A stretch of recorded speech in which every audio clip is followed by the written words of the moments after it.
Selamat siang. Selamat siang. Salam spellbat situ. Disiplin, jujur, beriman, dan unggul. Ya. Bagaimana kabar kalian anak-anak? Sehat, Bu. Luar biasa. Oke, terima kasih. Kita kembali bertemu meskipun pembelajaran secara virtual. Hari ini kita akan bertemu kembali dengan saya, Bu Ana Prastianingsih ya. Anak-anak, sebelum kita memulai pelajaran hari ini, mari kita buka kegiatan kita dengan doa yang akan dipimpin oleh Mas Louis. Silakan Mas Louis. Mari teman-teman kita berdoa. Tuhan, terima kasih atas berkat-Mu sehingga kami masih diberi kesempatan dapat belajar secara daring. Berkatilah semoga dari awal sampai akhir pelajaran berjalan lancar. Amin. Ya, terima kasih Mas Louis. Anak-anak, hari ini kita akan belajar mengapresiasi dan mengkreasikan teks fabel. Nah, kita sebelum memulai, tadi saya sudah menyampaikan ke dalam grup WA kalian absensi ya. Kalian sudah absensi semua ya? Baik. Sudah, Bu. Sudah. Oke. Mari kita lihat. Tujuan pembelajaran kita hari ini adalah kalian nanti dapat menyusun potongan teks tabel sesuai urutan potongan teks secara strukturnya. Kemudian yang kedua, kalian dapat menulis kerangka cerita fabel dengan benar. Kemudian yang ketiga, kalian dapat menulis cerita fabel dan memperhatikan pilihan katanya. Langkah-langkah pembelajaran kita hari ini adalah pertama, mereview pembelajaran yang telah lalu. Karena kemarin minggu yang lalu kita sudah membahas tentang pengertian dan ciri teks fabel. Yang kedua, memperhatikan atau melihat struktur teks fabel. Kemudian, latihan menulis teks fabel terbimbing. Kemudian, mempresentasikan hasil diskusi. Yang terakhir adalah penutup. Penilaian yang akan kita ambil dari hari ini adalah penilaian keterampilan dan penilaian sikap. Nah, pokok materi kita adalah struktur teks fabel dan menulis teks fabel. Sekarang kita mereview sedikit. Apakah pengertian dari teks fabel? Siapa yang mau menjawab? Fabel adalah salah satu dongeng yang menampilkan binatang sebagai tokoh utama. Tokoh tersebut dapat berpikir, berperasaan, berbicara, bersikap, dan berinteraksi seperti manusia. Fabel bersifat didaktis untuk mendidik. Fabel digunakan sebagai kiasan kehidupan manusia dan untuk mendidik masyarakat.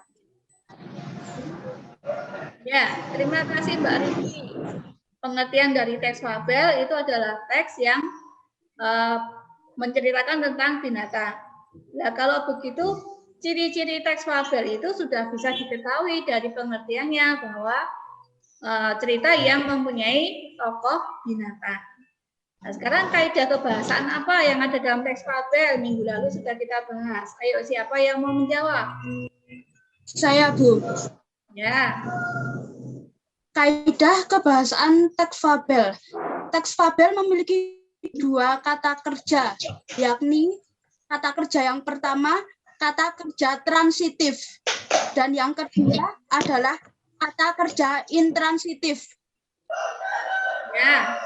Mbak Ajeng sudah mengatakan tadi. Kita lihat, kita cek. Nah, kaidah kebahasaan. Yang pertama adalah adanya kata kerja.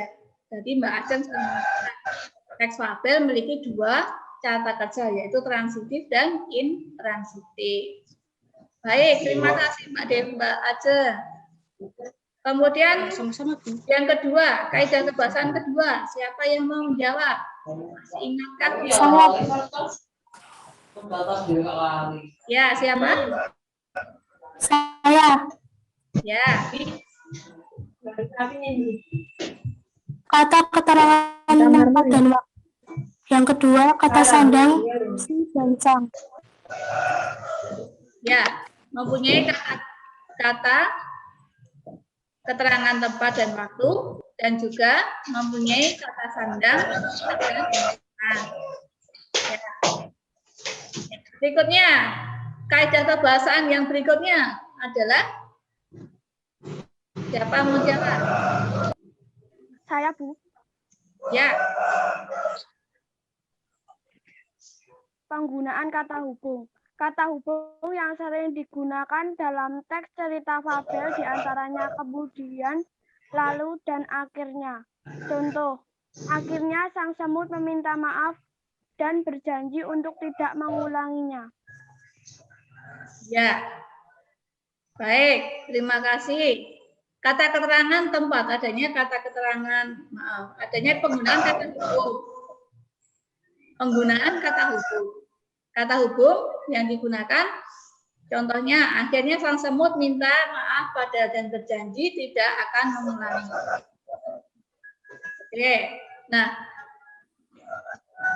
sekarang kita masuk ke materi hari ini, yaitu struktur teks fabel. Struktur teks fabel itu ada orientasi, komplikasi, resolusi, dan koda.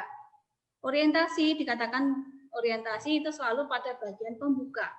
Komplikasi, bagian klimaks, resolusi, bagian pemecahan masalah, kemudian koda, itu bagian akhir teks. Sampai di sini, apakah sudah jelas? Jelas, Bu. Jelas. Kita lanjut materi sekarang. Nah, ini langkah-langkah menulis teks fabel. Nah, kita masuk ke materi hari ini, yaitu langkah-langkah menulis teks fabel. Langkahnya itu ada 4, nak. Ada temukan ide, kemudian mengumpulkan bahan, kemudian membuat kerangka, kemudian terakhir adalah mengembangkan kerangka menjadi teks utuh. Ya, jadi tingkat langkah-langkahnya ada 4. Penjelasannya sebagai berikut. Yang pertama adalah menemukan ide. Contoh menemukan ide. Kalau kita mau menceritakan sesuatu, maka kita harus temukan ide dulu. Aku mau menceritakan tentang apa ya? Oh, aku ingin bercerita tentang semut dan kupu-kupu misalnya. Nah, maka yang harus kamu lakukan adalah mengamati gambar hewan itu dulu. Diamati, misalnya singa dan tikus. Kira-kira apa cerita yang akan aku buat ya? Dan usahakan tokohnya itu adalah tokoh-tokoh yang berlawanan. Karena mengapa harus berlawanan? Berlawanan bukan berarti bermusuhan ya, tetapi misalnya kekuatannya. Tokoh yang kuat dan tokoh yang lemah. Mengapa? Karena untuk menimbulkan suatu alur cerita, salah satunya adalah unsur konflik. Maka harus ada 2 tokoh yang membentuk sebuah konflik. Itu untuk menemukan ide. Contoh menemukan ide. Misalnya saya mempunyai ide mau membuat cerita tentang tikus dan singa. Tikus itu saya gambarkan adalah binatang yang lemah, sedangkan singa itu adalah binatang yang kuat, galak. Gitu. Nah, kemudian langkah kedua, saya ingin masukkan ke dalam cerita. Langkah kedua adalah mengumpulkan bahan. Setelah ide cerita ditemukan, langkah selanjutnya adalah mengumpulkan bahan yang berhubungan dengan apa yang akan kita tuliskan. Contoh, tadi Bu Ana mempunyai tokoh tikus dan singa. Nah, kita harus melihat dulu, oh tikus itu ciri fisiknya seperti apa? Kecil, bau, kemudian mungkin suka menggigit-gigit itu ya. Sedangkan singa itu adalah habitat yang punya habitat yang di hutan. Dia cenderung ganas, galak. Nah, itu adalah pengumpulan bahan. Nah, setelah bahan dan ide cerita dikumpulkan, maka langkah berikutnya adalah menyusun kerangka cerita. Misalnya tadi, oh saya mau membuat cerita tentang tikus yang baik hati. Nah, maka dia harus mempunyai tujuan untuk menghibur. Nah, pesan moralnya apa nanti yang akan kamu dapatkan? Misalnya sebentar.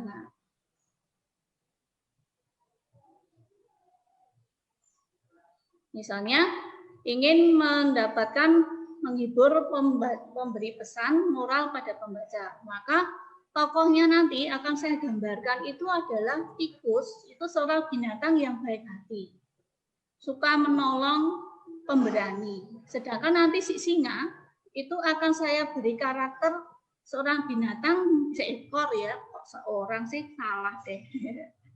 Seekor binatang yang serakah, sombong, galak.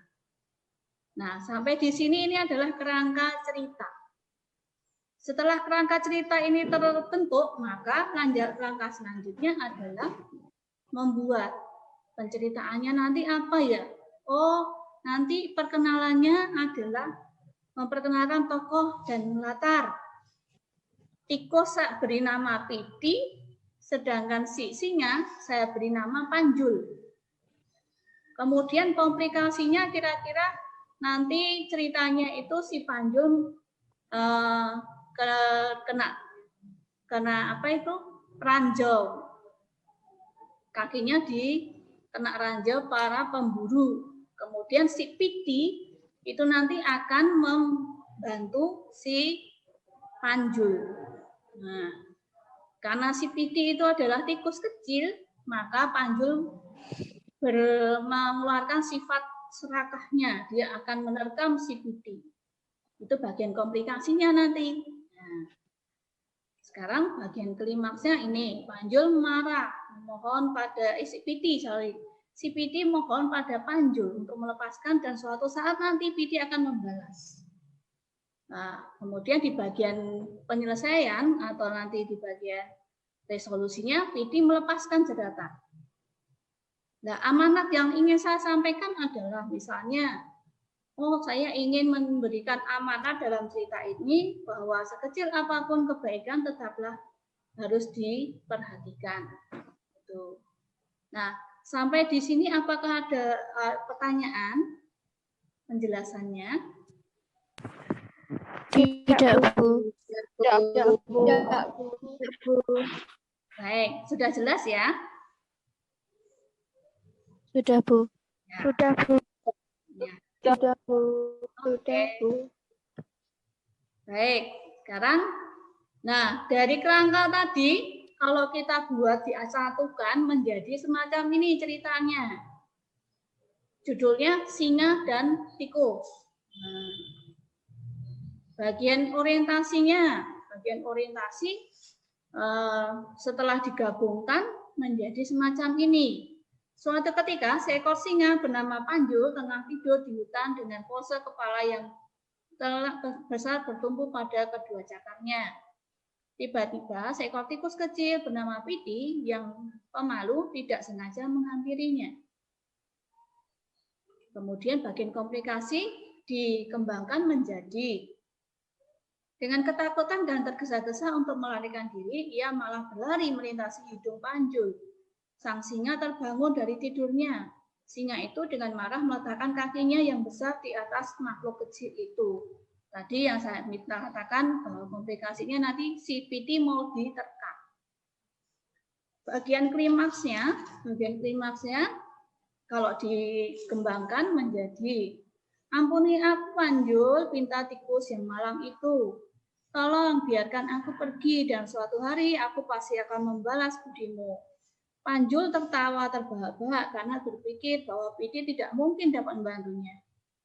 Memangnya makhluk sekecil kamu bisa bantu apa, Piti? Tanya Panjul sambil tertawa. Namun karena iba, sang singa akhirnya tetap melepaskan tikus itu. Nah, bagian resolusi tadi kalau kita kembangkan menjadi beberapa hari kemudian saat sedang mengintai mangsanya di hutan, Panjul masuk ke dalam jebakan seorang pemburu. Ia tidak dapat membebaskan dirinya sendiri dan meraung-raung karena marah. Piti dengan segera mengetahui suara itu dan berhasil menemukan Panjul yang terperangkap di jaring tempurung. Piti berlari ke salah satu tali besar yang mengikatnya. Dia menggerogoti sampai terputus. Kemudian akhirnya Panjul bebas. Piti berkata, kamu tertawa saat aku bilang aku akan balas budimu. Sekarang kamu tahu kan bahwa tikus pun dapat membantu seekor singa. Nah, bagian koda atau bagian amanatnya sekecil apapun, itu kebaikan tetap kebaikan. Bahkan meskipun tampak kecil seperti tikus, jika dibandingkan dengan singa, kebaikan itu tidak akan pernah berujung sia-sia. Nah, itu kalau kita kembangkan dengan baik. Apakah semakin jelas dengan contoh penulisannya ini? Jelas, Bu. Jelas, Bu. Ya, oke. Ya, baik. Untuk ini sekarang kalian buka Google Classroom kalian di bagian Bahasa Indonesia kelas 7 ini ya. Nah, kemudian nanti kamu akan menemukan 5 teks yang acak. Saya susun secara acak di sana. Kemudian kalian membentuk kelompok 3 orang. Nanti biar adil, kelompoknya saya bagi. Nanti kamu tinggal berdiskusi melalui grup WA, ya. Kemudian perintah berikutnya adalah kamu mencermati teks fabel yang acak tadi. Nah, teks fabel yang acak tadi silahkan diurutkan. Menurut kalian mana bagian yang cocok untuk menjadi orientasi, mana bagian yang komplikasi, resolusi, bahkan bagian koda. Jelas ya perintahnya? Perintahnya jelas? Jelas. Ya. Jelas, Bu. Waktu untuk mengerjakan per kelompok masing-masing nanti kurang lebih 10 menit. Nanti kita tinjau lagi. Kalau belum selesai ya kita lanjut. Kalau sudah, oke kita bahas. Nah, setelah itu nanti masing-masing kelompok, satu anak mempresentasikan hasilnya.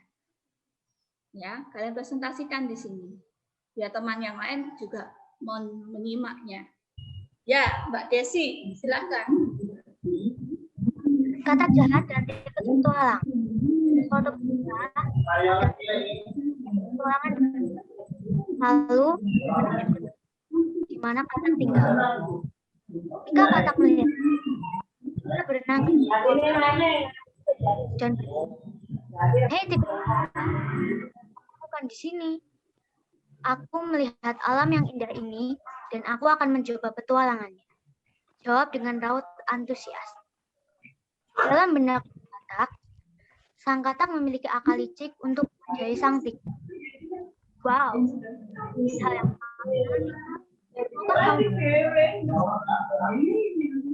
petualang, tanya katak kepada tikus muda. tikus yang tidak berpikir panjang dan ia karena dia sangat berpetualang ke seluruh dunia dan melihat segala terjadi. Tapi aku tidak pandai berenang, kata tikus muda itu dengan cepat. Hahaha, kebetulan sekali. Aku akan mengerjai kamu, wahai tikus muda, ucap sang katak di dalam hati. Hei, hei, hei, jangan khawatir tikus muda. Aku akan selalu di samping membawamu dan berenang di sampingmu dan menjagamu. Rayu sang katak dengan sangat manis. Laut mengucapkan sang katak memiliki agar sang tikus bisa yakin bahwa katak akan dapat selalu membantu sang tikus saat berenang di kolam. Dia mengingatkan lalu dia sambil menarik tikus muda yang polos. Tikus muda terombang-ambing di kolam. Sekali tenggelam, kemudian ditarik ke permukaan lagi oleh sang katak. Lalu kembali terombang-ambing dan begitu seterusnya berulang-ulang. Sang tikus yang terbawa-bawa berkata, akhirnya merasa cemburu dan ingin segera pulang. Tapi sang katak sana lain. Dia kemudian menarik sang tikus masuk ke dalam air dan memohon untuk melepaskannya ke permukaan. Sang katak melihat tikus muda tersiksa. Benaknya timbul akal licik. Aku menarik tikus muda ke air yang lebih dalam. Tetapi belum sempat sang katak memasuki air yang lebih dalam, datanglah seekor elang terbang menyambar ke bawah, menangkap sang katak. Ketika burung elang menangkap sang katak, katak dibawa terbang ke udara dan tikus pun ikut terbang ke atas, lalu terjatuh ke semak-semak dan sekaligus menyelamatkan sang tikus. Tikus muda melihat ke atas, sang katak semakin jauh, semakin terlihat kecil dibawa oleh burung elang tersebut yang akan menjadikannya sebuah makanan. Ringkasan cerita fabel, pesan moral, dan pelajaran yang bisa kita ambil dari cerita dongeng fabel katak jahat dan tikus petualangan adalah janganlah suka jahat terhadap makhluk lain, karena bisa jadi jika berbuat jahat akan mendapat balasan yang lebih parah lagi. Ya, terima kasih Mbak Desi. Bagus sekali pembacaannya ya. Tepat sekali ya teman-teman. Kita lanjut. Lebah dan semut. Lebah dan semut. Mas Adi, ya, oke. Nggak ada anunya. Oke. Lebah dan semut. Dahulu pada zaman Nabi Sulaiman, hiduplah lebah yang banyak sekali. Salah satu di antara lebah itu adalah Dodo. Dodo adalah anak lebah yang telah ditinggal mati ibunya. Waktu itu, ibunya meninggal karena digigit kalajengking. Kini ia hidup sebatang kara. Oleh karena itulah, ia memutuskan untuk hidup mengembara. Hingga akhirnya ia tiba di gurun pasir yang luas. Di tengah gurun itu, Dodo merasa haus dan kelaparan. Aku harus segera mencari makanan dan air, tapi aku harus mencari di mana, pikir Dodo dalam hati. Tapi Dodo tidak mau menyerah begitu saja. Ia bersikeras untuk mencari makanan dan air. Setelah cukup lama terbang dari kejauhan, Dodo melihat air dan makanan.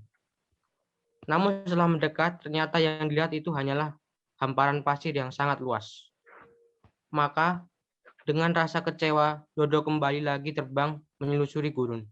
Tak berapa lama kemudian, ia langsung bertemu dengan seekor semut yang sedang kesusahan membawa telurnya.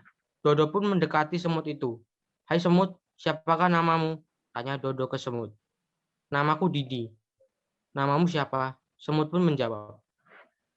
Aku Dodo. Maukah kamu menjadi sahabatku? Didi mengangguk senang. Baguslah, kalau begitu mari kita mencari air dan makanan bersama.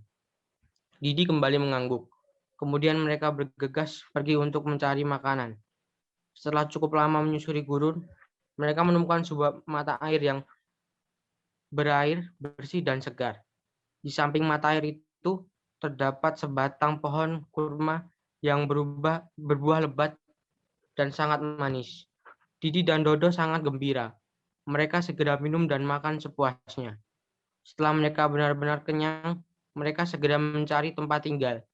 2 hari kemudian, mereka menemukan sebuah tempat tinggal yang menurut mereka layak untuk ditempati, yaitu di sebuah padang rumput yang luas. Mereka di sana tidak akan kekurangan makanan lagi karena di tepi padang rumput itu terdapat banyak pohon buah-buahan dan sebuah mata air yang sangat bersih. Didi dan Dodo hidup dengan rukun. Semakin hari, persahabatan mereka semakin erat. Mereka pun hidup dengan aman, tentram, dan bahagia selamanya.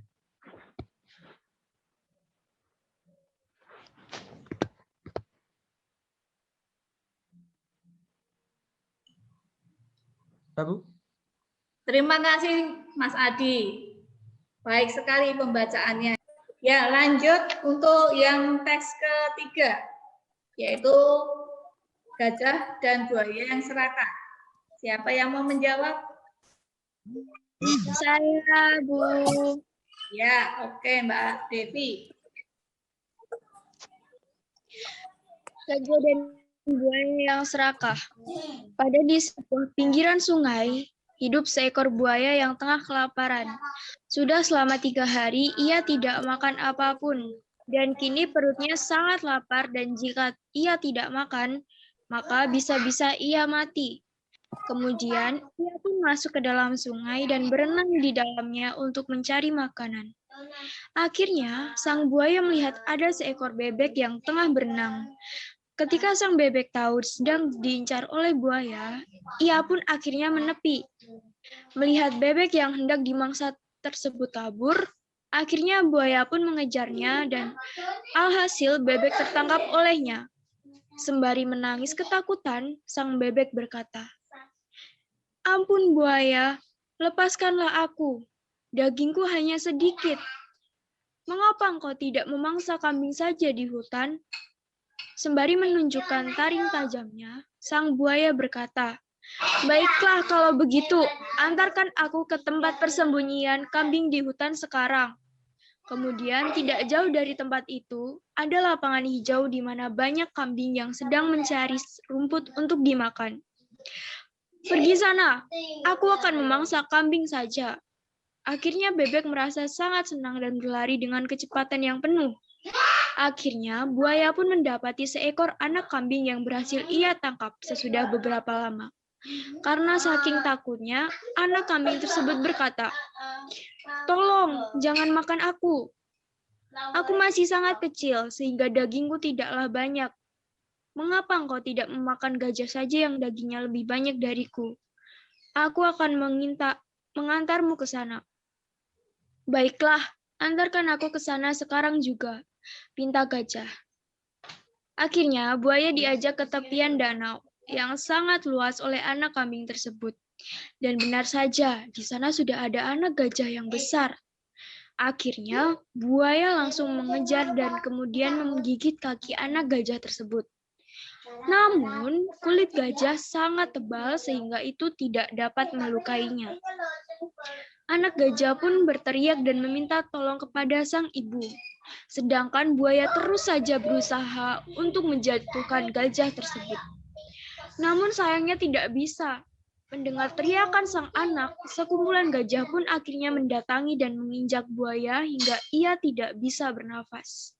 Akhirnya, sang buaya tetap saja tidak mampu melawan karena ukuran ibu gajah yang amat besar. Belum lagi ia dalam keadaan lemas karena belum makan. Setelah itu, buaya pun mati karena sudah kehabisan tenaga. Pesan moral dan pelajaran yang bisa kita ambil dari cerita fabel singkat bermakna dari buaya yang serakah adalah, kalau kita sudah menerima apapun, meskipun kecil atau meskipun sedikit, berterima kasihlah dan bersyukur dengan apa yang sudah kita dapat. Sekian dari saya, terima kasih. Terima kasih.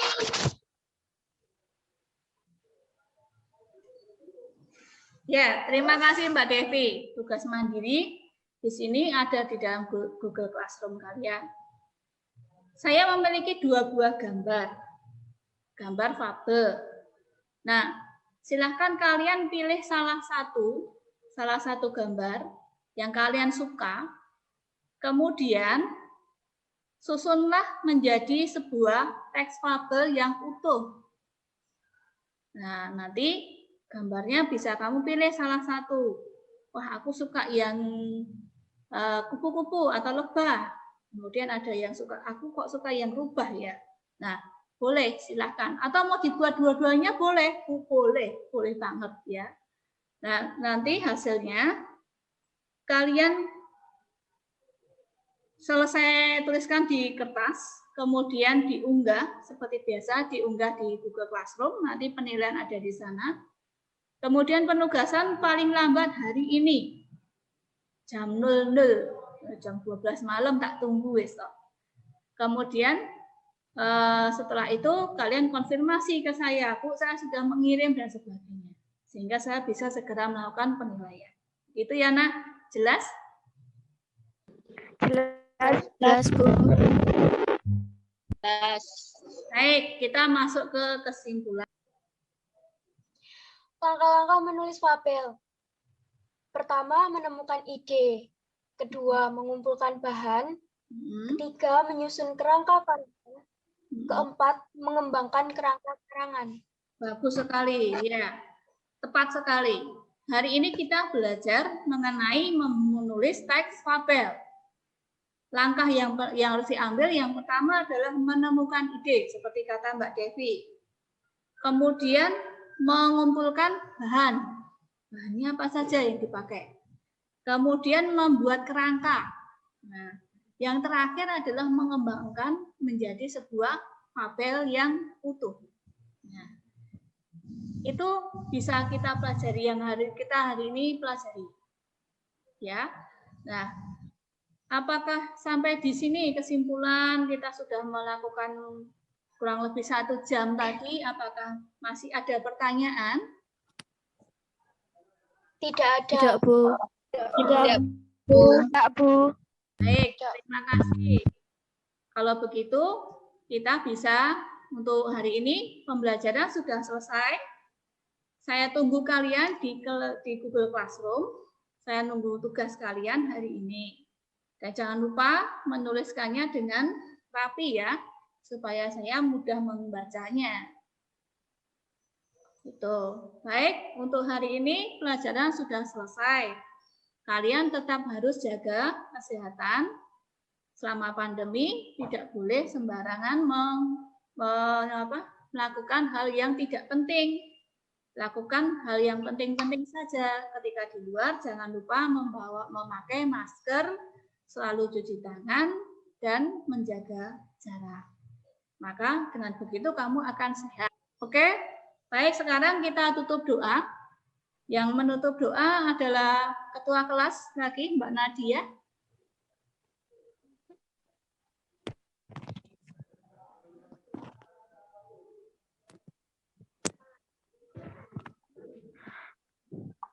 Marilah Ibu Guru dan teman-teman kita bersatu dalam doa.